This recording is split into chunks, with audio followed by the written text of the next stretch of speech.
Well, I can travel around the world, but you can't take me out of Wisconsin, particularly Viroqua. Viroqua. I'm from Viroqua. Shout out to Viroqua. What was it like growing up in Viroqua as a kid who loved music? Did you have a lot of outlets there? We had very few outlets. Viroqua was about 30 miles from La Crosse, and there were a couple pretty cool like stoner record stores there.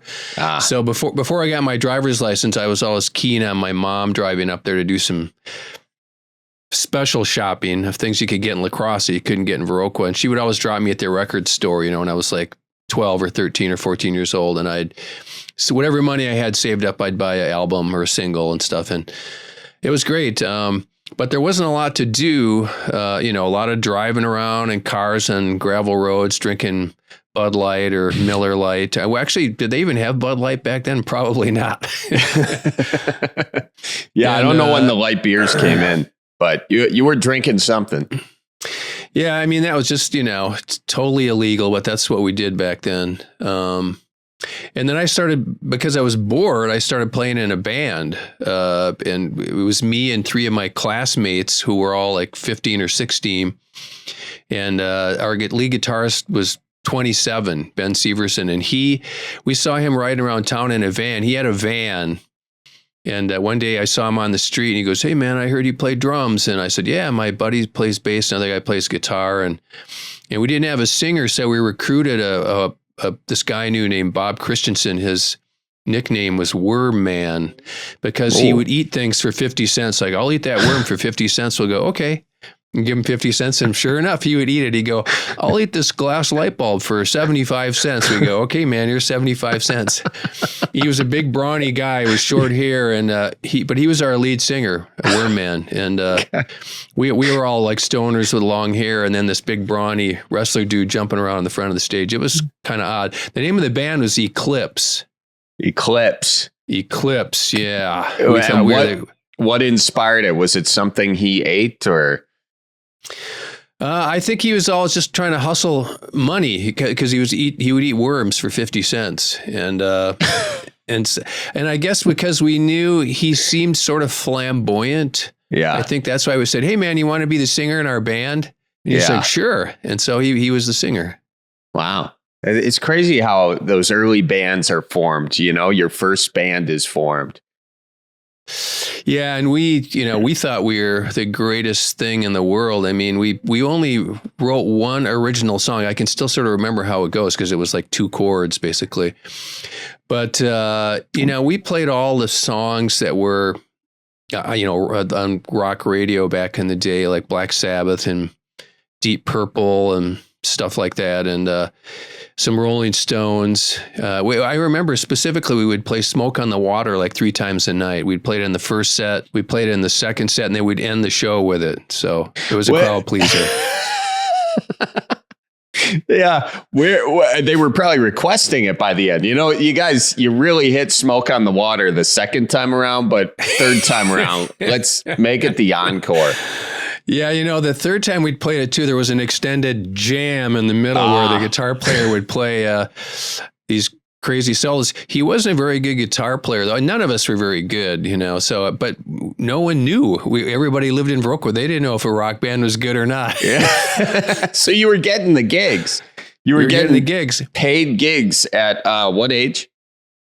Like 15 or 16 years old. And we would play these tiny little taverns on, county roads outside of Viroqua, like 10 or 15 miles outside of Viroqua. Totally illegal. But the bartenders were happy, or the tavern owners were happy because we would show up and like 40 or 50 of our friends would show up on a Tuesday night, and then they would drink their beer and cocktails, White Russians and whatever Boone's Farm, whatever it is that we were drinking back then. And but we, as I said, we get paid $50, and split between the 5 of us. That was $10 a piece, man. Pretty good money. Pretty good money to bring a bunch of underagers to a bar of some sort. You guys were underage, and most of the people you were bringing were underage. That's why it was illegal. Yeah, right? Yeah. All of our friends were 15 and 16 too. That's a very Wisconsin, early days Wisconsin type story right there. Well, probably just any rural place, but Wisconsin has a little bit more lenient laws, or at least definitely did back in the day on that kind of thing. What you said, you wrote an original song. You kind of remember it. Do you remember the lyrics? Yeah, it was here. Hold on. I'll show you. Here, hold on. Oh, nice. I don't know if this is in tune or not, but we'll see.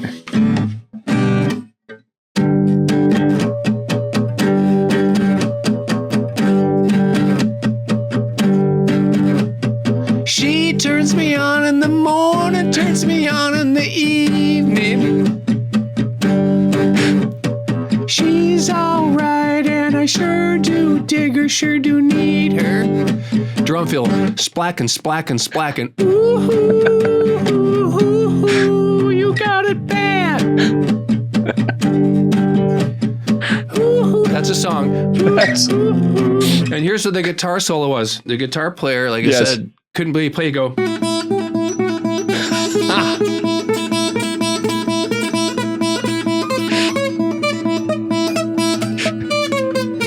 That's the kind of solo he would play. That's amazing. Have you thought about recording that more professionally since? There's no reason to. No. Okay, well, I think there's a big reason to, honestly.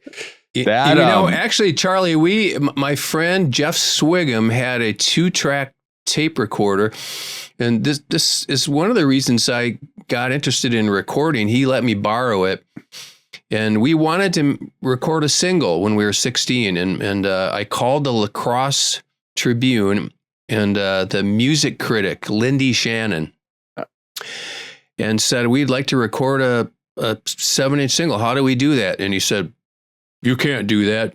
You need a manager, you need a publisher, you need a label, you need a record producer. He totally shot us down. And I remember being really frustrated and pissed off.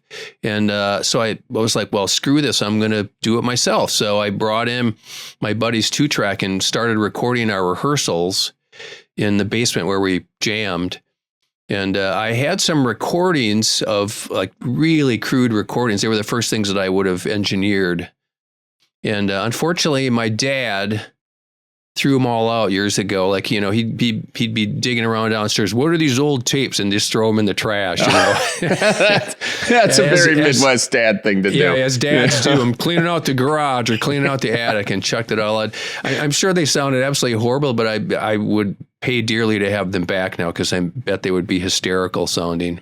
I do think that I've got like some old tapes that I've got like down in like a safe or whatever. And I've always thought about looking at them. I think it might be a little bit more anxiety inducing than anything else, but what was that song title for that banger that you just ripped out? You've Got It Bad. You've Got It Bad. Yep.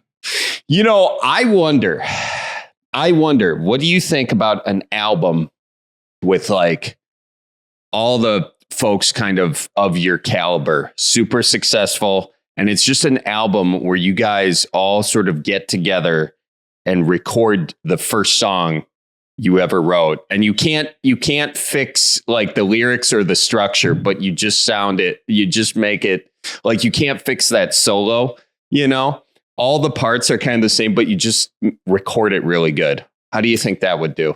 Oh, that's a great concept. I don't think anybody's ever done that. You could call it like the first time or whatever, come up with a clever title. Yeah, you reach out to artists and say, think back, remember the first song you ever wrote and record it. We're going to redo it now. But also try to keep it pretty fast and spontaneous. Don't make it too good. I think you want it to sort of adhere to the original vibe that it had. So, whatever that is, that's a great idea. Yeah, I've got some bad first songs that I wrote. Like I don't have my guitar up here, but I think like I just broke up with someone in high school, and it was like it was just C and maybe F. It was like I knew it was coming about 2 weeks ago.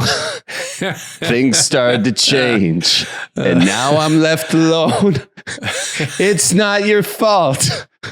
I don't know. It's so bad though. If I had a guitar, it could be a little bit more on key, but oof, really bad. But just recording it really bad like that, maybe that's a thing. You know, I don't know. Just a thought. Maybe, you know what? I think that's a great concept. Nobody's ever done that. It would be fun. Yeah. All right. Well, cool. We've already got one bit. You know what? Honestly, maybe it could be like a benefit for the Joey's song deal or something like that. You know, a benefit album or something, you know? That could be cool. Yeah. I mean, we certainly have done a lot of other sort of song recording things for Joey's song to help raise money for the charity, but we have not done that yet. And I bet Mike O'Maw would love that idea. Oh yeah. Like we could reach out to like Chris from Fountains of Wayne and Kay and Tanya from Belly and Freedy Johnston say, okay, dig deep. Open up those brain cells. See if you can remember what the first song you ever wrote was. And I bet everybody would have fun with it too, man. Yeah, a ton of fun. And speaking of which, we should probably mention in this podcast kind of early on how, you know, we sort of came together in the past really couple years. It was through Joey's song. Mike reached out to me about it and said you were involved. And then, of course, COVID was last year, so we didn't do it last year. But I'll give the short of Joey's song. It's a benefit concert to help those who suffer from epilepsy with a specific focus on childhood epilepsy. And how long have you been involved in Joey's song? I think this was the 9th year that I have worked with Mike. The first year was just Freedy Johnston, and they originally, before they even played a show, they put out a CD, and Freedy was one of the artists who helped, you know, he recorded a song for it and reached out to other artists who also donated songs to raise money for to fight epilepsy. And then that's right around when CDs stopped selling, you know, when everybody started listening to Spotify or whatever. So he came up with the idea to start playing venues. They started out in small venues, and every year it's gone to a slightly bigger venue. And as you well know, because you were there, by the way, Charlie, thank you so much for being part of 2023 Joey Song, because it was incredible. It was a blast. There were 2,500 people there. We raised $400,000, which is so crazy. And the thing is, it's so fun. I mean, you were there to experience how kind of crazy it is, because there were like 70 artists there, and people are running back and forth on the stage and collaborating and playing together. And there's video, and you guys did, you went on stage and you did an auction, and the whole thing is just really fun and special. And we're doing it again in January of 2024, which is kind of crazy to comprehend, but It's going to be fun. Yeah, it was a great time. It was my first time doing something, I would say, of that caliber with that many different musicians all coming together. Very cool hanging backstage in that atmosphere. And and then you're like, I get to do this. And then on top of it, you know, you're raising money for a good cause. And super cool. The audience loved it. I watched a little bit backstage, a little bit in the audience, but man, what a blast. So anyway, go ahead. My highlight of the show was when I snuck in your dressing room and I put a can of Bud Light and put those little pepper shakers around it. After you told me about Grandpa Bob. Bob, Bud Light and pepper. Yep. Grandpa Bob, it started off Schlitz and an egg and salt. Schlitz, egg, salt. But then over the years, Grandpa Bob's health started to, go down a little bit, potentially cholesterol related. So the doctor said, okay, we need you to do a light beer and we need it to be rice based. And he was still doing, the egg and the salt or whatever. And then eventually the doc was like, all right, no more egg. But then he just loaded up more on the salt. And then the doc said no salt. So then it's just the Bud Light and pepper was what he was doing. It was hilarious. Oh my God. I was dying. So funny. And so I walk into the green room and I see just two tall boys sitting there. and then circled by little pepper packets left by. was it you and Mike who decorated that for me? Yeah, because we had done the press earlier in the day, and you brought that story up, and as soon as I got in there, I went back into the kitchen and found, I go, are there any salt or pepper packets? I go, what do you need those for? And I said, I need like 30 or 40 of them. It looked like a satanic ritual when I walked in there and saw that. It did like a weird cult. Yeah, like a pentagram or something. Speaking of beer, I just have to give I was texting with Phil Johnston this morning, and you know him very well. He's my neighbor. He lives a couple doors down from me. And he said, you got to make sure you bring in, or at least show Charlie the can of, Cripes, it's beer.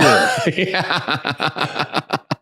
I love that. Yeah, Phil did. That is so good. I saw pictures where he did that. He had that the benefit. Oh, man, must have been a year ago now, or that fundraiser. Last March. Yeah, last March. He did some fun. All things Wisconsin. We had all the food from Wisconsin. I hired an accordion player, and he played polka music, and then myself and a bunch of people had a side band. We got up and rocked out. But the cool thing was Phil and I decided to get some. We tried to get some spotted cow shipped out, and they won't do that. They only ship it to within Wisconsin or within a certain territory.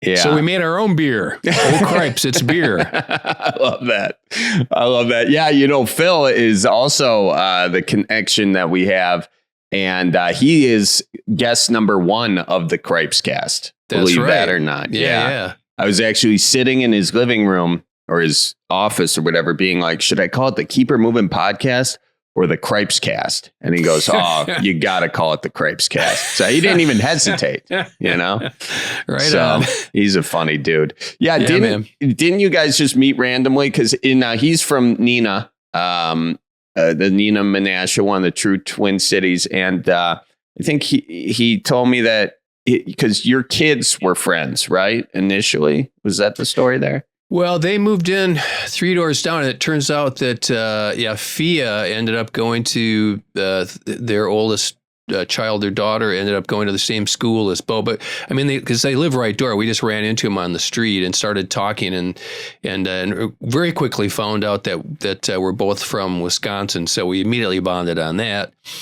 And they're great friends. We spent a lot of time over there. We went over last weekend and watched the football game. I had an old TV sitting in a closet, like one of those Vizios I bought like 10 years ago, sitting in a closet down here doing nothing.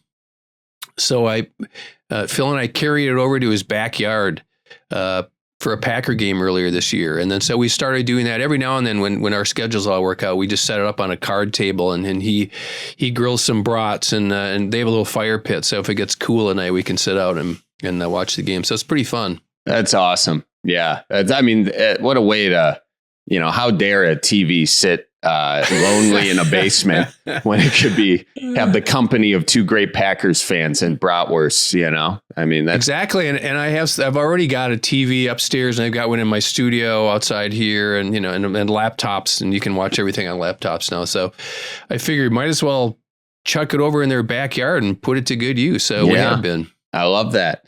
Wisconsin people just kind of find each other. It's a little bit weird like that, you guys all the way out there in California, Phil, a comedy writer, you a musician and producer, and you just bump into each other on the street, and I don't know, you give each other an ope and a different look, and it's like, oh, I see you there, fella.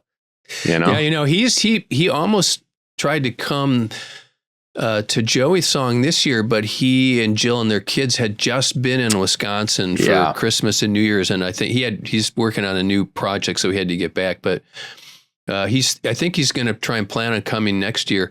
In 2019 we played the No Doubt Boyfriends, which was the band, the sort of the core band for the Joey song. Played Joey's song, then we played a benefit. Yeah, we played Joey's song on a Friday night, a benefit in Viroqua for the Temple Theater, which is a theater I used to go see movies at when I was a kid, and they've they fixed that up finally, and it's a lovely old theater. And then because those were both benefits, and we had the band and crew, and nobody was making any money, Corey Chisel booked us in to Cranky Pat's. And we went up on Sunday night and played, and there were like 700 people there, and it was off the hook, man. It was just an insane party. And that's like a block from Phil's house. Oh, really? Yeah. He said, dude, I can walk a block to my house from there. Oh, man. Well, that's got to happen again. I feel like that whole thing's got to be on repeat, and I got to be there. That would be awesome.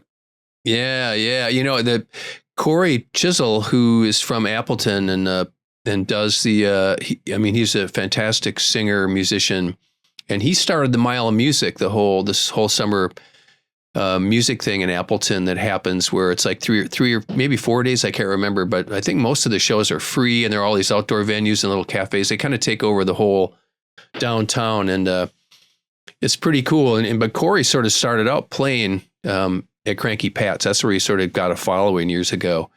And the tradition is you get a pizza box, or not a pizza box, but the where you put the pizza on, the pizza flat, the cardboard, and you write the set list on there. Okay. And then they put it up on the wall. So if you go to Cranky Pat's, somewhere you can see the Know It All Boyfriends our set list from Cranky Pat's. It was pretty fun. I love that. That's like it's actually very. One time I was doing a new comedy set, and I literally wrote the bits that I wanted to remember, the new ones, on the middle sheet of a beer box. Like when you get a 30 rack, that little middle one, dead set. It's because it's got those little indentations. That's kind of the same thing. That's hilarious. What I love about like your career and everything is you were kind of doing it all from Madison at a time when, that wasn't really happening, was it? It wasn't. You'd have to go to New York or LA or Chicago for sure if you wanted to like make it in the music business back then. Yeah, I started playing in bands when I went to UW-Madison. That's where I met Duke, who's in Garbage with me. And Duke, we had a band called Spooner and recorded 3 or 4 albums, DIY, totally on our own dime, and tried to figure out how to produce them, how to record them. And I got interested in the engineering and producing aspect of it. And so those early Spooner records were very formative for me because it just taught me a lot of how you actually make a record. And we started a label called Boat Records back in the 80s. And we put out basically to put out Spooner records, but we put out a lot of local bands on it too, from Madison and from the area. And it was just an indie label, it was, okay, you guys, we got a 7-inch, we got 1,000 pressed up. Everybody's got to come by on Sunday night and glue them all together and put them in the sleeves, insert them, and put the cellophane wrap. And then we got to put the addresses on and mail them tomorrow morning. That's how we did our marketing and distribution. It was very DIY. But I got interested in recording, and I graduated UW in 1980 or 81, I think 80 maybe. And I had I'd gone to film school, and so I had a decision to make, either to come to LA to try and get into the film industry, which I was very interested in, or stick with my music career, which was fun because I was playing in a local band and I knew a lot of local musicians, and I'd started recording bands in my 4-track in my apartment. And I met Steve Marker, who is my partner at Smart at the UW, and we started a 8-track studio on East Washington. And we just went around and we'd go to see a punk show and come up to bands and go, hey man, you guys want to come and record at our studio? We got this warehouse space. Just go buy a reel of tape, bring a case of beer, and we'll charge you $50. And we got busy right from day one. And we had no technical knowledge. I never went to school to learn how to record. Now, in this day and age, there's a lot of great recording schools all over the country, but there's also, you can go online and look at tutorials on YouTube of how to record a drum set, how to engineer a session, how to record vocals, whatever. There's a wealth of information that did not exist when I started out. So we just had to sort of make it up by the seat of our pants. And that's what we did. So you just kind of like that's so interesting. You say that, because I think everybody coming up now, if they need to do something, I just fixed a carburetor. That is not even a low key flex. I'm straight up flexing about that. But I only could do it because there was a YouTube tutorial on it, you know. But back then, you're kind of making it. You sort of do some schooling in it, or do you just sort of figure it out? Like how did that happen? Well, I went to the library and I bought these books written by like BBC engineers, and I looked through the book and they all had like white lab coats on, and they were they had all these descriptions of, well, if you're in a room, you need to know what the bass response is, and because of the measurements, the height of the ceiling and stuff. And then they'd say, well, you're going to get a resonating frequency at 68 hertz. And I was like, what is that? I didn't even know what it was. But I started seeing pictures of mic placement, and then reading about how you use equalization and effects and, reverb and echo and things like that. And the good thing is, when we started out, we didn't really know what we were doing in terms of engineering or producing, but neither did the bands. Yeah. They were just happy to come in and put up some microphones and we'd record, and then they come back and listen and go, oh my God, we sound like that? Yeah. That's kind of cool. I mean, you set the bar low, I suppose, with saying, bring over a case of beer and $50, and then you can over time just kind of walk right over it, and really develop your skills. But I mean, what's cool is you created this infrastructure for you to keep doing it, like get your 10,000 hours or whatever Malcolm Gladwell calls it, but just to do the process of the thing. And that's so cool I feel like you were doing that at a time where a lot of people weren't really going that route. Would that be fair to say? Yeah. In fact, there were even a couple of studios in Madison. One of the guys who worked there said, you have to have more of a professional attitude. You need to get a chief engineer who can sort of set everything up and make sure everything is properly recorded. You need to charge more money. He said, you can't just have them come in for $50 and record. And they're like, well, but that's what the bands can afford, and anyway, it just started at a very DIY. We're scratching our heads trying to figure out how to do it. Attitude, and then it just over time, we had the studio for 30 years, and over time we got better. I got smarter. The bands got better. The gear got better, and there's a documentary that a Madison director, Wendy Schneider, did on Smart Studios called The Smart Studios Story. And it's about 90 minutes long.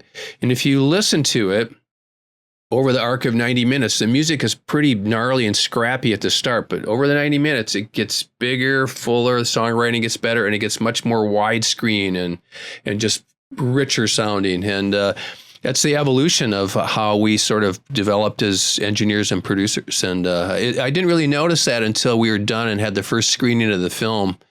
And it's interesting to listen to it from that perspective. You looking at that is sort of, there's a life lesson in there and I think this is resonating a lot with me just from the film side of it, or from the comedy side of it, I didn't have a whole lot in the way of like talent, I would say, at the beginning, or like a professional setup, but it was just through the process of doing it and doing it bad and doing it a little better and a little better. And then you kind of end up with a product. But, there's a lot of people who kind of reach out asking like advice, specifically who listen to this podcast. And my advice is always just kind of do it and then worry about getting better as you do it. Would you kind of have the same thing, or would you nuance that? Yes, totally. I mean, that goes back to what you said about the 10,000 hours. I mean, you just have to start it from some point and accept the mistakes and realize that you're on a path that is going to get better. The more you work at something, whatever that craft is, it doesn't matter if it's art or it's a job or whatever skill level you're trying to attain, the more you put into it, the better you're going to get.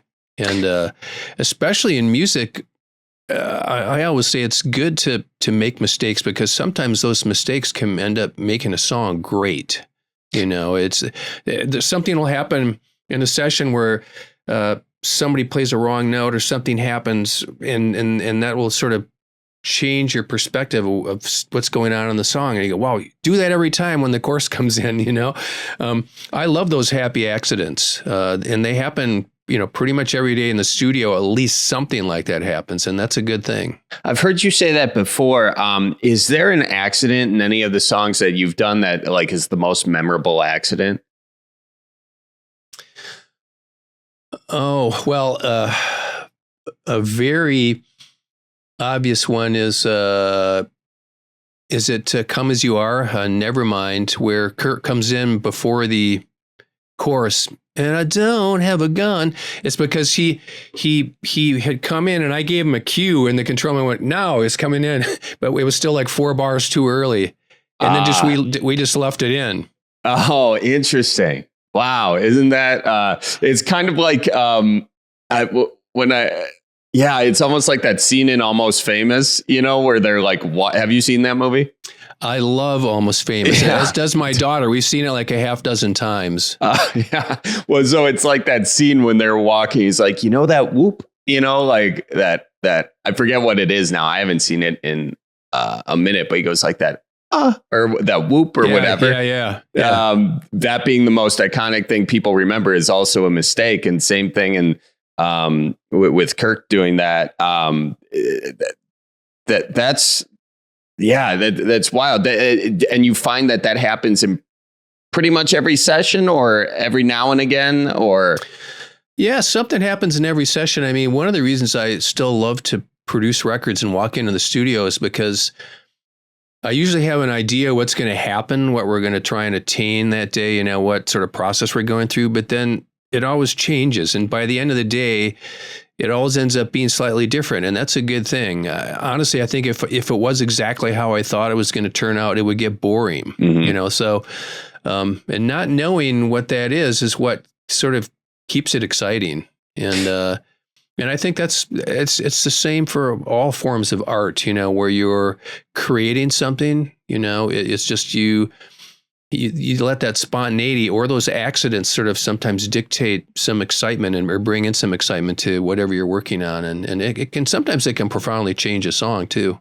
Yeah. It's kind of like, about like being in the moment, sort of an improv. They teach that the more you're in the moment, the more you're able to sort of yes and what's put in front of you instead of denying it because it's not the perfect thing that you had in your mind, or it's not what you had in your mind. You sort of embrace what's put in front of you and see what you can create with that. I have immense respect for stand-up people who can do great improv because I can't do that kind of improv. I can play an instrument, you know, but I can't, not when it comes to using my brain to come up with something clever. to BS in the moment. Well, yeah. It's funny because, you know, I sort of envy the musical side of it. I think it just goes back to, again, the thing that you do the most. You kind of get that sort of skill set or that tool a bit. And speaking of that, so you're doing these bands, $50, case of beer, whatever, and you're going and you're going and going, and then all of a sudden, Nirvana. How does that happen? What's the process there? Well, we started Smart in late 83, early 84 as an 8-track. And we were in a warehouse, which is actually kitty corner from where the studio ended up being. We were there about 3 years. And we lost our lease there, so we had to move to another space. And as happenstance happened, there had been a restaurant right across the street, and it was for rent. And I just happened to stick my head in there one day, and the landlord was in there. And I said, hey, we have a space over there. We're looking to rent a space. And I looked around and go, well, this could actually be more of a proper recording studio, even though it needed a lot of construction work in terms of setting the walls up and installation and things like that.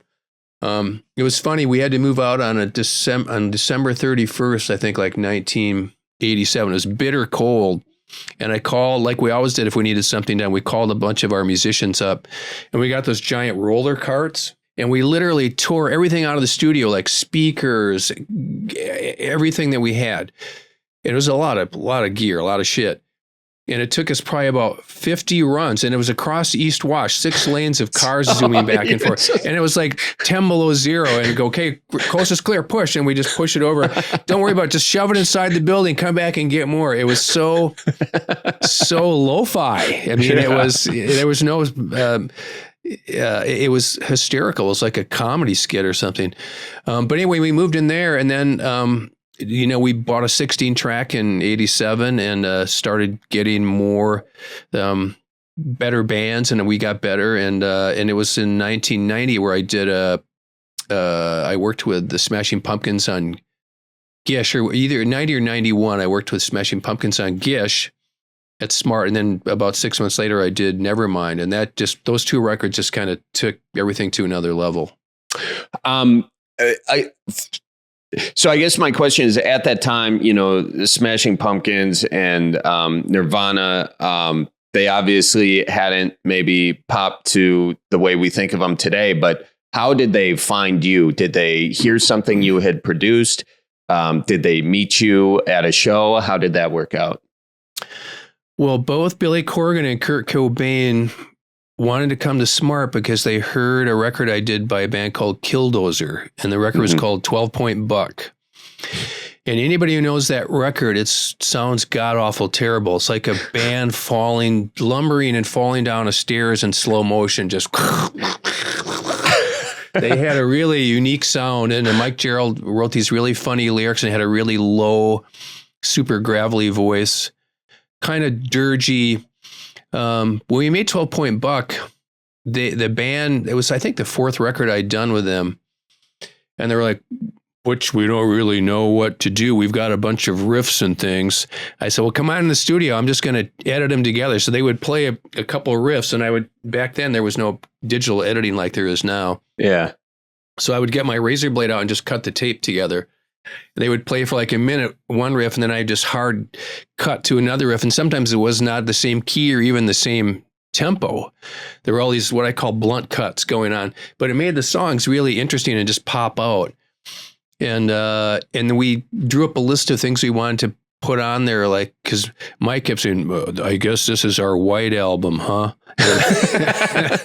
I said, yeah, let's make the Beatles White Album. Let's really experiment. And there's horns on there. We had Frank Anderson, who played with the Know It All Boyfriends, our lap steel player. He came down and played accordion. We put some radio broadcasts on there. There are a lot of sound effects I found from like the BBC sound effects library that we added in. And it was for them, it was sort of experimental. But the sound of that record, and just it really caught a lot of people's attention. And I got a lot of work from that record. And so that was really the springboard that led to me getting these much bigger projects. Yeah. I was, I think I heard you talk about Killdozer in a different documentary or something. And I really enjoy their stuff. And your description of it is very accurate as well. So, but it's super fun. But I mean, that's so cool that, you kind of are that into it, that you're focused on the craft and you're kind of just doing some weird and wild and not really expecting it to be a commercial success by any means, but you're doing it for the love of the game. And then other people find it, and maybe the people who find it, they're the ones obviously who then link to the commercial success. But I think it's just such another great life lesson of, I think a lot of people want to do stuff, to pop off immediately on TikTok or whatever it is these days. But it's really about hammering down and diving into the work of it, the craft of it, which is, again, something I love about your story. So I just keep pointing it out here. So that comes out, and then Billy Corgan reaches out to you first.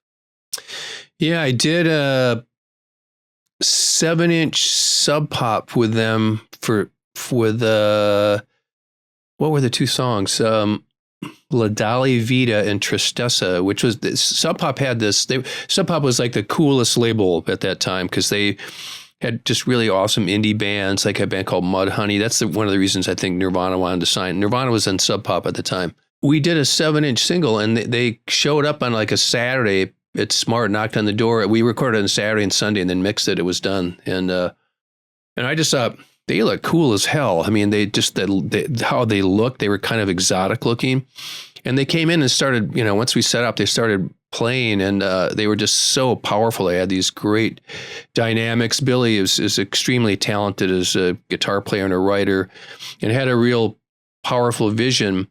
And I just hit it off with him. I mean, we made that 7-inch single, and then they came back, we made Gish, and that was the first sort of real budget I ever had at Smart. I think we spent maybe 33 days on Gish, including mixing. But to me, having that kind of time, I felt like we were making a Steely Dan record. Yeah, right. Right. Holy cow, I can actually spend like 3 hours on getting the snare drum sound. And Billy, really, he trusted me, and I think he pushed me and I pushed him back. So we were really good. We complemented each other really well. And then we went on to make Siamese Dream, which was a mother frogger of a record to make, let me tell you. Because that was before Pro Tools, and it was just incredibly detailed in terms of the guitar layering we did and just the performances that the band played and stuff. But anyway, but yeah, so working with Billy, and then with Kurt, they originally Nirvana came to record what was supposed to be a Sub Pop album. And this is before Dave Grohl had joined the band. And so they did a show in Madison, and Kurt blew his voice out. And we didn't finish all the recording. They were only there for like 6 days or maybe 7 days. So I mixed the tracks that we had done, and I sent it to Sub Pop, and I sent it to the band. And they were supposed to come back in about 4 months and finish the album. But what the band did is they had a cassette dubber, and they dubbed 100 cassettes and gave them out to all their friends.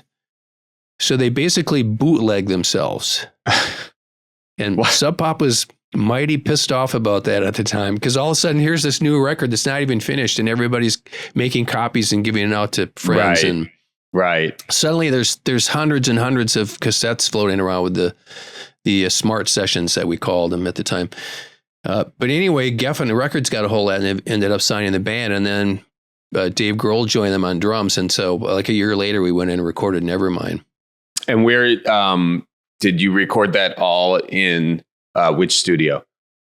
The Smart Sessions were done at Smart in Madison, obviously. And then we did Nevermind at Sound City in LA. Not far from where I live now, actually.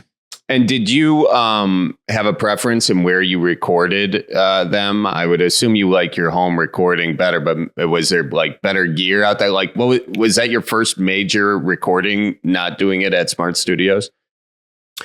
Probably my first major recording. Yeah, definitely for a major label. I had worked at studios in Chicago and Milwaukee and Minneapolis, back in the day.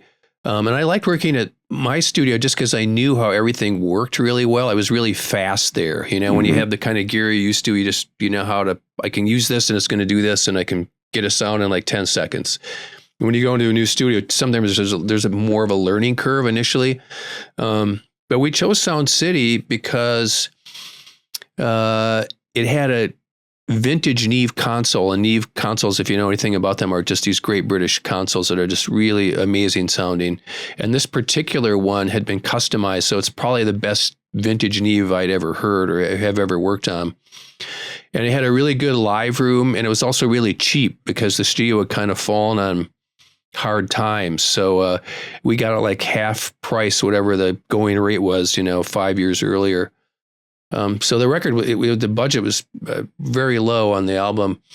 But the studio was great. It was sort of perfect for what we were doing because we didn't really need a lot of, I didn't need a lot of gear. I just needed a great board, a great sounding room. They had really good microphones. And basically I recorded the band live in the room, and then we overdubbed guitars and vocals and added a few other things on, but the production was real simple. And a lot of it is the sound of them playing in that room through that Neve console. That's a lot of the sound of Nevermind. When you were sitting there recording it, did you know that this was going to be a life-changing album for you and for the band? I had no idea. I knew that they were writing great songs. Their first record, Bleach, I thought was a really good record, but I thought it was kind of one-dimensional. And when they came in and started playing the songs that were on Nevermind, I mean, Kurt had really grown as a songwriter. And then Dave Grohl coming in on drums, he just made them so incredibly powerful sounding. And I knew the record was great because it's funny, Charlie, when I'm working on something, I know when it's good, like at the end of the day, when I make a rough mix. Back in the day, I would make a cassette and listen to it in the car. And I would listen to it over and over again. Like if I was driving home, I'd play and just play it over and over and over again. That's a good sign. That's because I was really into it. Like, what did I do today? Man, I really like this. This is good.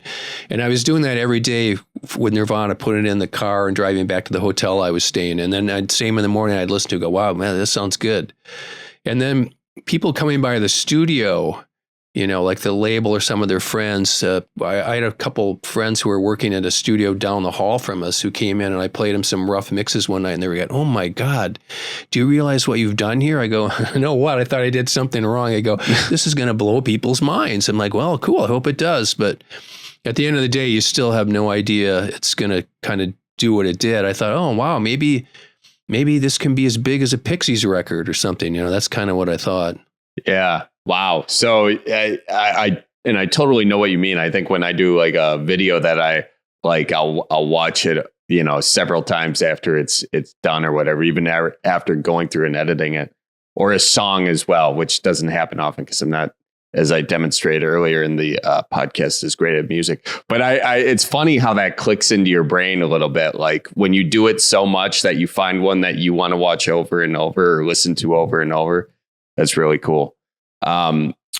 When you had them listen to it, when did it go from like, okay, people are going to dig it to, okay, now this is the biggest thing out there? Was that right at the album release, or was it a single before the fact? Well, a couple of things happened.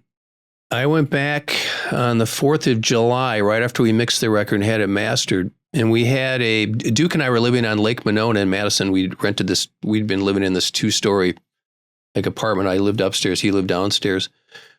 And the Smashing Pumpkins had come into town. They had to finish a few B-sides, some things that we had recorded that weren't finished for an EP or something. I don't remember what it was, but they had scheduled a couple of days. And so it was the 4th of July. And I invited the Pumpkins and Killdozer and a bunch of other local Madison bands to come over, because we lived on the lake. I'll get some brats and whatever. And we're all just hanging around, drinking beer, chatting. And somebody said, put on the Nirvana record. So I put it on in the boombox, and there were about 30 people. Everybody stopped talking and crowded around the picnic table and didn't say a word as the whole record played through. And when it stopped, nobody said anything. And then Billy said, play it again. And so I played it again. And then people are going, oh my God, they started talking about it. And they're going, this is like mind-blowingly good. And I went to the studio the next day before the Pumpkins got there, and there were a bunch of messages on our voicemail saying, this is such and such. I do promo for Geffen in New York City. Oh my God, Teen Spirit is crushing people. They're freaking out over it. I'm like, I didn't even know who this guy is, but that's cool. And there were like a dozen messages like that, people calling in for, I think that's maybe the day the single got released or got sent out to the before they shot the video, or when the video got released to MTV. And the video took off on MTV.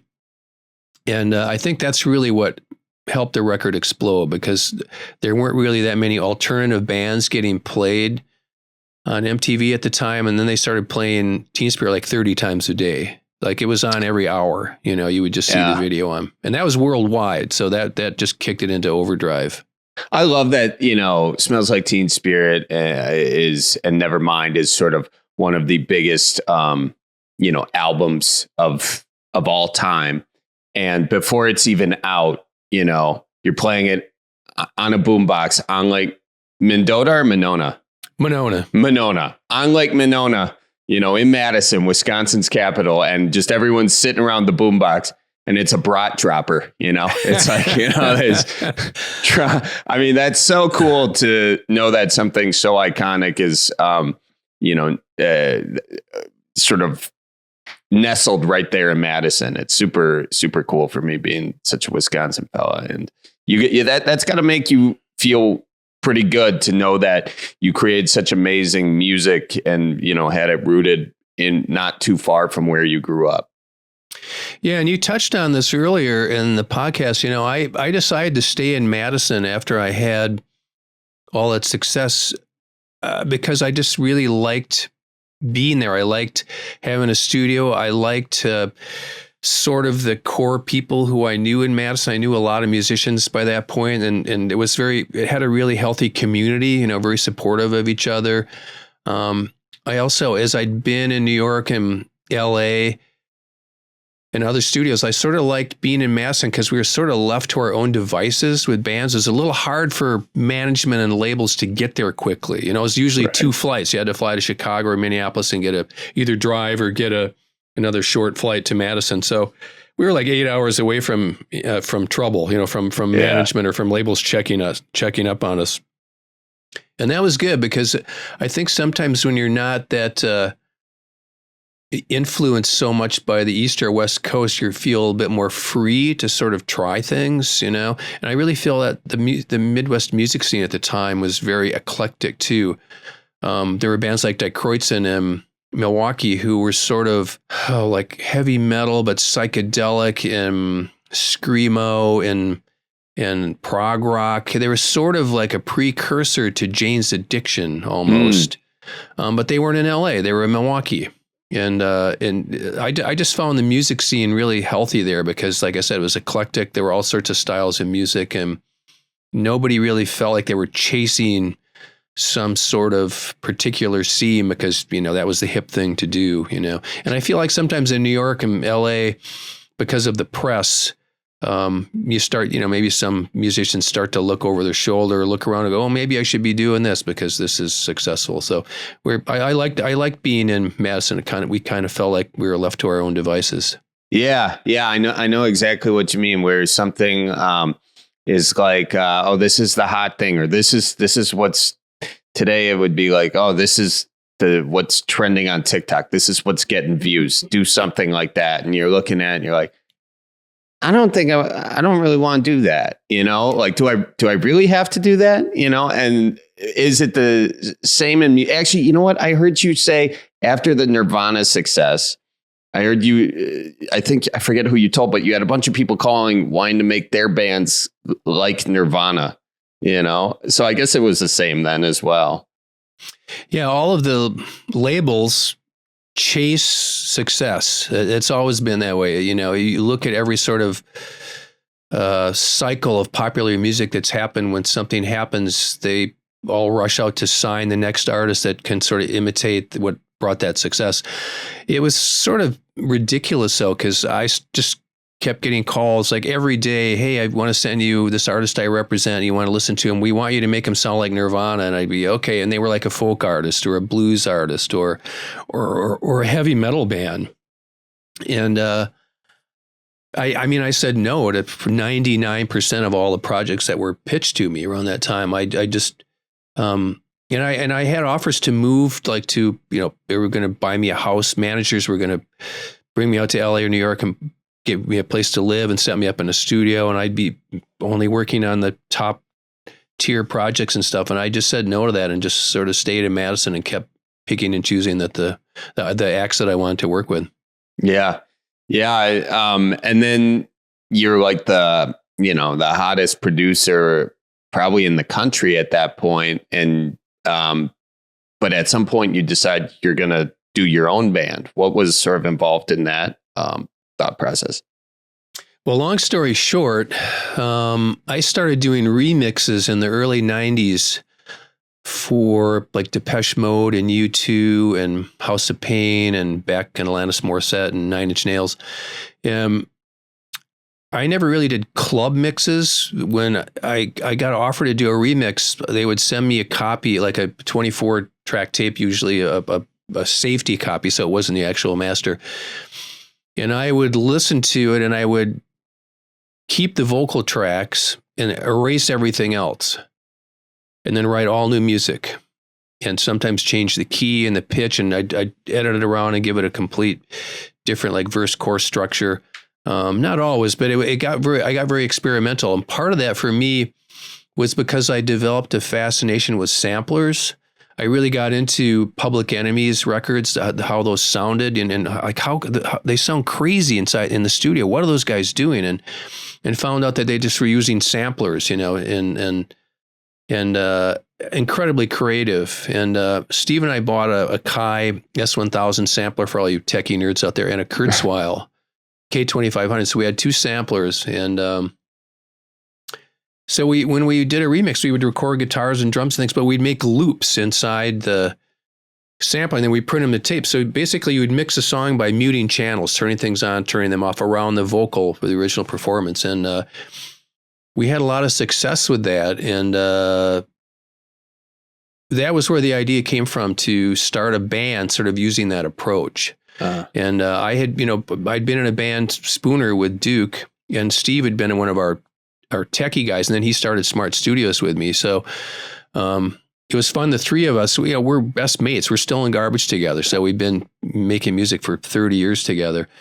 And that approach where you just mess around and sort of record a lot of different ideas and things and then figure it out in the mix, that became the approach for the first Garbage record. And we originally thought, well, maybe we'll just have a bunch of different singers. There'll be guest vocalists, and they'll come in, and then we met Shirley Manson, and that everything changed. We just knew she was a perfect fit, and Garbage is still together. We started our 8th album back in November, and we're actually going into the studio next week to finish up number 8. We hope by June 1st. That's what we're shooting for. But if we hadn't met her, Garbage wouldn't exist, because she's definitely the MVP. She's such an incredible singer and a great lyricist, and just so powerful on stage. And, she's become the face of Garbage. And it's just, we've had a crazy, crazy run together, but it's been a blast.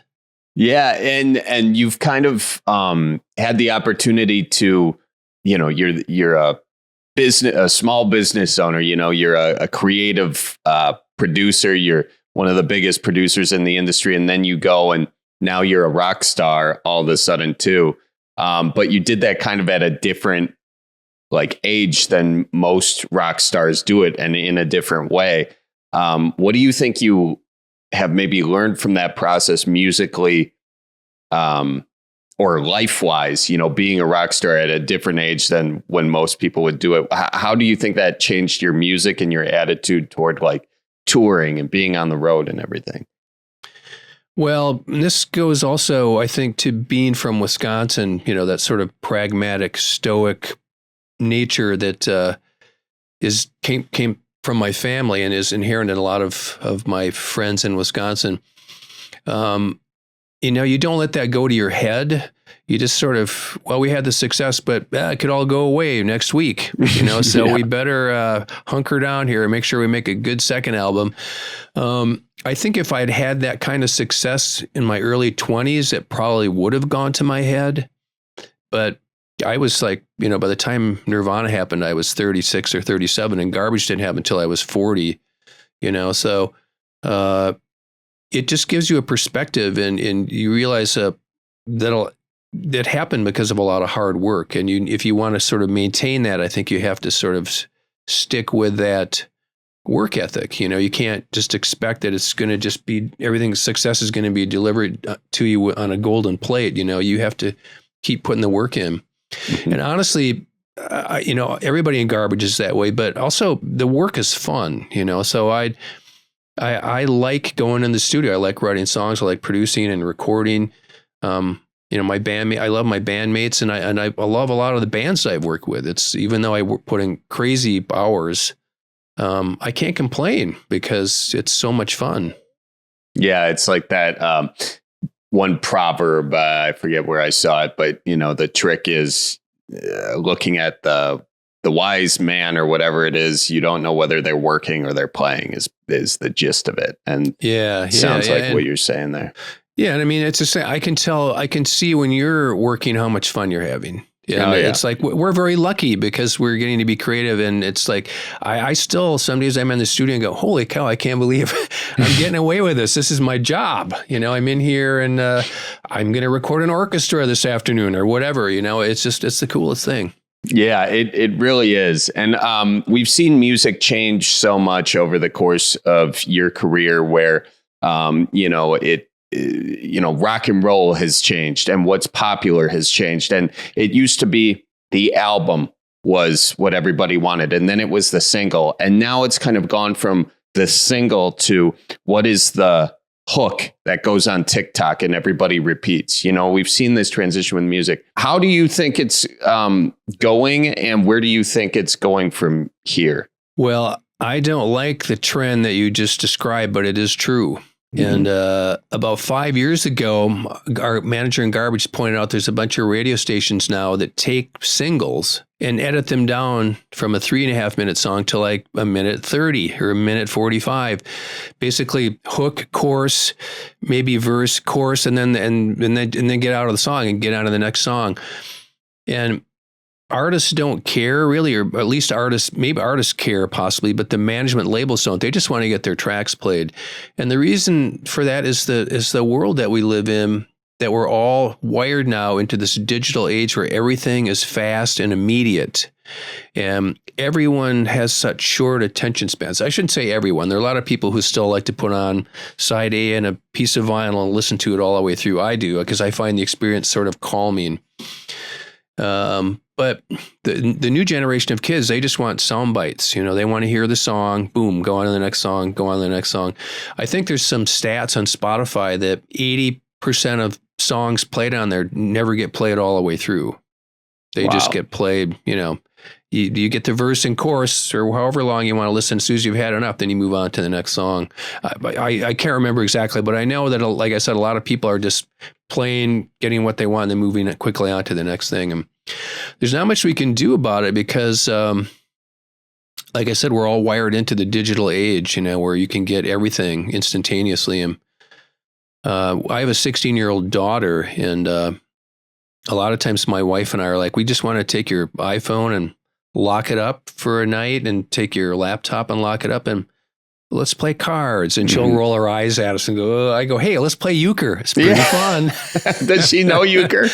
She does. I don't think she's not madly in love with it like Wisconsinites are. I mean, I love a good game of euchre. Yeah. But it's like we're trying to do that every now and then, like at least once a week or a couple of times a week, where you just sort of shut off all the digital information that's out there and the internet and try to just connect on more of a analog level, Mm-hmm. Yeah. Well, maybe, everything's a pendulum. Everything swings. Maybe it'll swing back the other way at some point. Last question before I let you go. What are the Packers going to do here? What's going to happen? Oh, man. I've been looking at the news, and last week it was like, well, they're going to trade him to the Jets because the Jets hired his old offensive coordinator. I was looking last night. I still don't really know how they're going to deal with the salary cap, because if Rodgers gets traded, I don't know how that works out. The salary cap stuff is so weird and complicated. There's people who just spend all day analyzing that, the dead cap money or dead space money and whatever, signing bonuses. But the truth is that Rodgers, and just between Rodgers and Bakhtiari, they're going to get like $60 or $70 million or something next year. That's a lot of ballers that could be linebackers or edge rushers or offensive linemen, that they're not going to be able to afford. So hard to know if Rodgers is going to want to come back. I believe that he still does love Green Bay and loves the fans there, but it seems like he's always had a little bit of a bee in his bonnet for the management structure there, for the GM and for the Packers organization. Like, whether it's true or not, I think he always feels like he's been disrespected, which is whatever. I mean, come on, get over it and throw some touchdowns. Now you sound like a Packers. A bee in his bonnet. So Viroqua. I love that. Okay, cool, man. I know you got to go. Also, I wanted to talk about the Silver Sun Vig tune, which is a lot of fun. That's what you call it, right? The Silver Sun Vig Ups. Silver Sun Vig Ups, yeah. I produced the last two Silver Sun Pickups albums, and they're awesome band, awesome people, man. I just love them so much. And when we finished their latest record, Physical Thrills, we decided to record a 7-inch single for Record Store Day. And Brian had been asking me these stories about when I had met David Lynch, and I'd met him a couple different times, and I somehow ran them all together in a gobbledygook like a fever dream, much like a David Lynch film, and wrote them down on a piece of paper, and then we recorded a song like in 6 hours. It was so fast. And we shot a video for it in my kitchen about 3 weeks ago, and the video just came out. If you haven't seen it, it's on YouTube now. I love it. We'll link it in the show notes. Yeah. The song is called David Lynch Has a Painting Made of Flies' Eyes, and it's a true story. So check it out. The video is fun, and the video is really weird because if you've ever seen some of the moments in David Lynch films like Twin Peaks, the TV show, sometimes he would shoot scenes and he would run the dialogue backwards. And I know how he does it because you record it, flip it backwards, and then the actors speak it the way it sounds backwards, and they flip it around again. So it actually sounds normal, but it's backwards. So it just sounds really weird. He does that a lot in his films.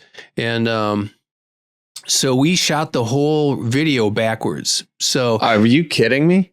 Yeah. So it's kind of weirdly out of sync. And then we decided to put in closed captioning in foreign languages at the bottom for all the lyrics, because you'll see it. It's really, it's all backwards, and it's really hard to sync a song when you're listening to it backwards. That's gotta be so hard. Anyway, it just came out. The video just came out last week. It's, you can see it on YouTube, and it's fun, man. David Lynch. I love it. It's a painting made of flies' eyes. I tweeted it last week, and we will put it up in the show notes as well. So cool. One last thing, Charlie, what are you up to? What am I up to? Yeah, I'm hanging out, man. I'm doing some things, some more videos. We just did a video of, where you throw the boiling water and it turns into snow. Well, we did the video of what if you took, Larry's not fully drunk beer. He left a little wounded soldier sitting on the table, and you boil that up, and then the ghost of the unused beer appears, and it kind of goes from there. So that's what we worked on today. But it's funny. Wounded soldier. Man, I remember so well back in college days when we had no money. We'd have a party Saturday. We'd all get up on Sunday morning before the Packer kickoff, and let's see if there's any wounded soldiers around that we could maybe pour in. If no one put a cigarette butt in it, we can pour it into a glass. We can get maybe a pitcher of beer here. Yeah, but you better pour it into a glass first, because someone's cigarette or a dipper in there. That's the last. That's not going to help the hangover. So yeah, man, this was so much fun. I really appreciate you coming on and doing this and everything. Cool, man. So great to see you again, Charlie. And thanks so much, man.